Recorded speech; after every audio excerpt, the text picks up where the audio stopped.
Welcome back to my YouTube channel. അപ്പോൾ ഇന്ന് Sunday ആണ്. സൺഡേ ആയിട്ട് സ്പെഷ്യൽ ചിക്കൻ ബിരിയാണി ഉണ്ടാക്കാമെന്ന് പറഞ്ഞു. എനിക്ക് ഇഷ്ടം ശരത്ത് ഉണ്ടാക്കുന്ന ചിക്കൻ ബിരിയാണി. അവൻ നന്നായിട്ട് കുക്ക് ചെയ്യും. ചിക്കൻ ബിരിയാണി ഭയങ്കര ഇഷ്ടം കേട്ടോ.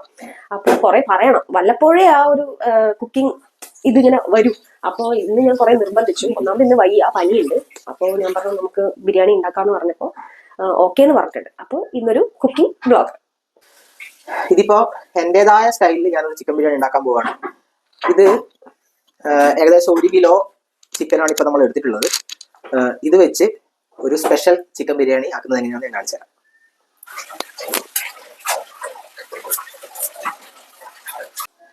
ഇതിപ്പോ നമ്മൾ 4 പേരാണുള്ളത്. ഇപ്പൊ 4 പേരുള്ളത് കൊണ്ട് തന്നെ 4 or 5 ഉള്ളിയാണ് നമ്മൾ ഇതിനു വേണ്ടി എടുക്കുന്നത്. പ്രത്യേകം ശ്രദ്ധിക്കേണ്ട കാര്യം, എത്ര ചെറുതായി ഉള്ളി അരിയാൻ പറ്റുമോ അത്രയും ചെറുതായി നമ്മൾ ഉള്ളി അരിയണം. പക്ഷെ ഞാനിതിൽ അത്ര എക്സ്പേർട്ട് അല്ല, പക്ഷെ എനിക്ക് കഴിയുന്നതിന്റെ ഏറ്റവും മാക്സിമം ചെറുതായി ഞാൻ അറിയാൻ ശ്രമിക്കുന്നുണ്ട്.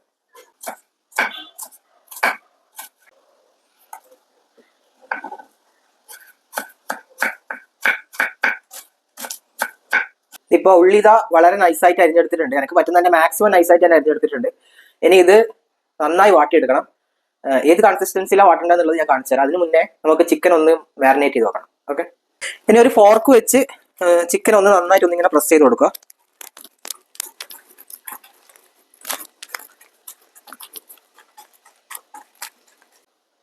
ഇനി ഇതിലേക്ക് പാകത്തിന് ഉപ്പ്, ഇനി അതിലേക്ക് കുറച്ച് മഞ്ഞൾപ്പൊടി,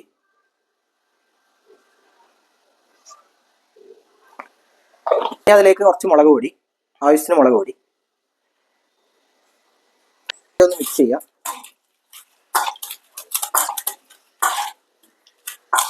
ഒരു അര ചെറുനാരങ്ങ നീര് ഇതിലേക്ക് ഒഴിക്കാം. ഇനി ഇത് നന്നായിട്ട് ഒന്നുകൂടെ മിക്സ് ആക്കാം. ഇതിപ്പോ ഈ ഒരു പരുവത്തിലായിട്ടുണ്ട്. ഇതില് ഉപ്പ്, മഞ്ഞപ്പൊടി, മുളക് പൊടി, പിന്നെ കുറച്ച് ചെറുനാരങ്ങ നീര്, ഇത്രയും സാധനങ്ങൾ മാത്രമേ ഇതിലിപ്പോ ആഡ് ചെയ്തിട്ടുള്ളൂ. വേറെ ഒന്നും ആഡ് ചെയ്യാൻ പാടില്ല. ഇനി ഇത് ഒരു അരമണിക്കൂറെങ്കിലും ഇത് റെസ്റ്റിന് വെക്കണം.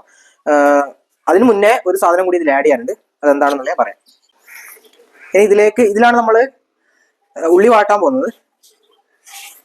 അതിനുവേണ്ടി കുറച്ച് വെളിച്ചെണ്ണ ഒഴിച്ചിട്ടുണ്ട്. ഇതിലേക്ക് നമ്മൾ ഉള്ളി ആഡ് ചെയ്യുക. ചെറുതായി അരിഞ്ഞ ഉള്ളി.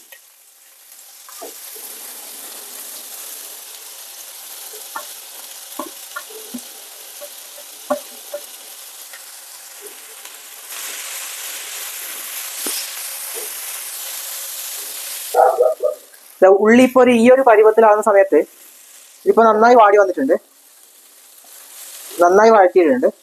ഇനി ഇതിലേക്ക് നമ്മൾ ആഡ് ചെയ്യാൻ പോകുന്നത് പച്ചമുളകാണ്. നല്ല എരിവുള്ള പച്ചമുളകാണ്. അതുകൊണ്ട് ഒരു 4 പച്ചമുളക് എടുത്തിട്ടുണ്ട്.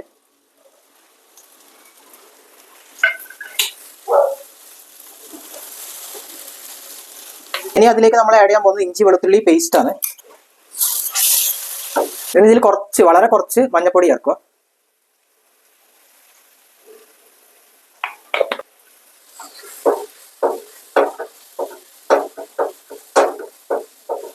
ഇപ്പൊ ഉള്ളി നന്നായി ഒന്ന് പരുവത്തിലായിട്ടുണ്ട്. ഇനി ഇത് നമ്മൾ ഓഫ് ചെയ്യാണ്. ഓഫ് ചെയ്തതിന് ശേഷം ഈ ഉള്ളി നമ്മൾ ഓൾറെഡി മാരിനേറ്റ് ചെയ്ത് വെച്ച ചിക്കനിൽ മിക്സ് ആക്കണം. എന്നിട്ട് അറ്റ്ലീസ്റ്റ് ഒരു അരമണിക്കൂറെങ്കിലും റെസ്റ്റിന് വെക്കണം.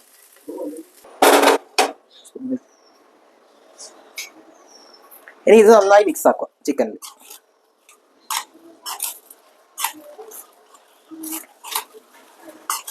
ഇപ്പൊ നമ്മൾ വഴറ്റിയ ഉള്ളിയും ചിക്കനും നന്നായി മിക്സ് ചെയ്തിട്ടുണ്ട്. ഇനി ഇത് നമ്മൾ ഒരു ഹാഫ് ആൻ അവർ റെസ്റ്റിൽ ഇതുപോലെ വെക്കുകയാണ്. അടച്ചു വെച്ച് ഒരു അരമണിക്കൂർ വെയിറ്റ് ചെയ്യണം. ഇതിപ്പോ ഓൾമോസ്റ്റ് ഒരു അരമണിക്കൂർ നമ്മൾ വെയിറ്റ് ചെയ്തിട്ടുണ്ട്. ഇനി നമ്മൾ കുക്കറിലാണ് വേവിച്ചെടുക്കുന്നത്. അതിനുവേണ്ടി അടിക്ക് പിടിക്കാതിരിക്കാൻ വേണ്ടി നമ്മൾ കുറച്ച് എണ്ണ ഒഴിക്കും. ഇനി ചിക്കൻ ഇതിലേക്ക് ആഡ് ചെയ്യാം.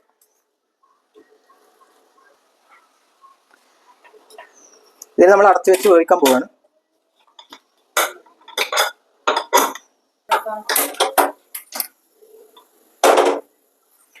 ഇതിന് നമ്മൾ ഒരു വിസിലാണ് വെക്കുന്നത്. ഒരു വിസിൽ അതിന് ശേഷം മുഴുവനായിട്ട് ആവി പോകാൻ വേണ്ടി നമ്മൾ വെയിറ്റ് ചെയ്യാൻ പാടില്ല.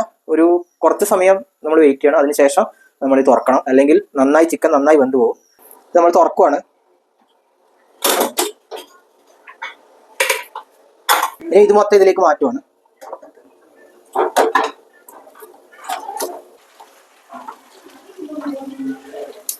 ഇനി ഇതിലോട്ട് ഇനി കുറച്ച് വെളിച്ചെണ്ണ ഒഴിക്കുകയാണ്.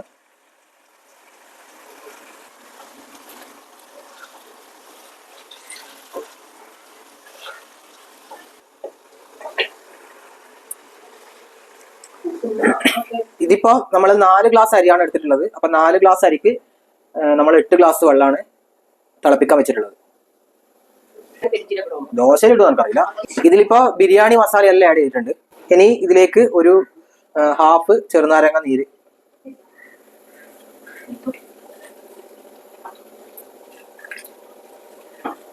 ഇതിപ്പോ വെള്ളം നന്നായി തിളച്ചിട്ടുണ്ട്. അപ്പൊ ഞാനിത് അങ്ങോട്ട് മാറ്റി വെക്കാണ്.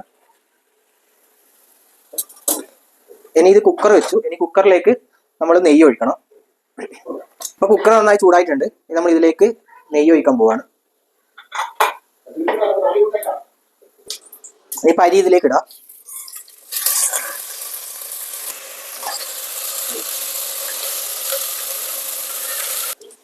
ഇനി വെള്ളം, നമ്മൾ നേരത്തെ തിളപ്പിച്ച വെള്ളം ഇതിലേക്ക് ഒഴിക്കാം. ഇനി പാകത്തിന് ഉപ്പ്.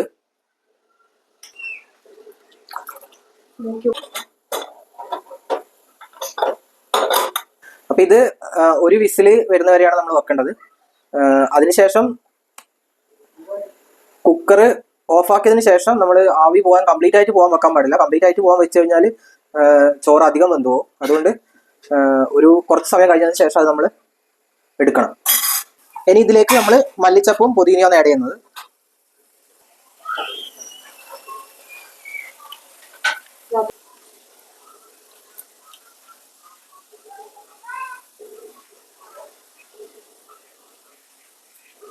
ഇതാ ഇപ്പൊ നമ്മളെ നല്ല പരുവത്തിലായിട്ടുണ്ട്, നല്ല രസമായിട്ടുണ്ട്. ഇത് നമുക്കിത് ഓഫാക്കാം. ഇതിപ്പോ ഓപ്പൺ ആക്കാൻ പോവാണ്.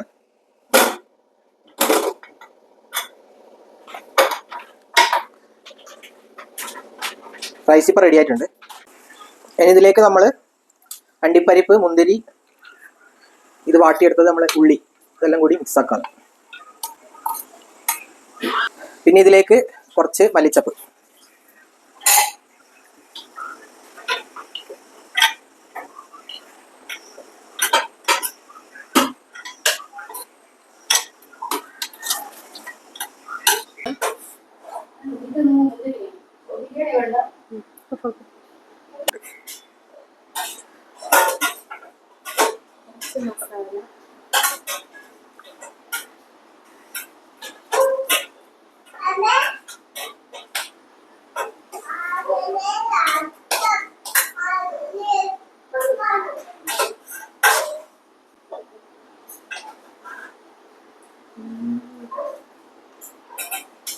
നല്ല മസാല.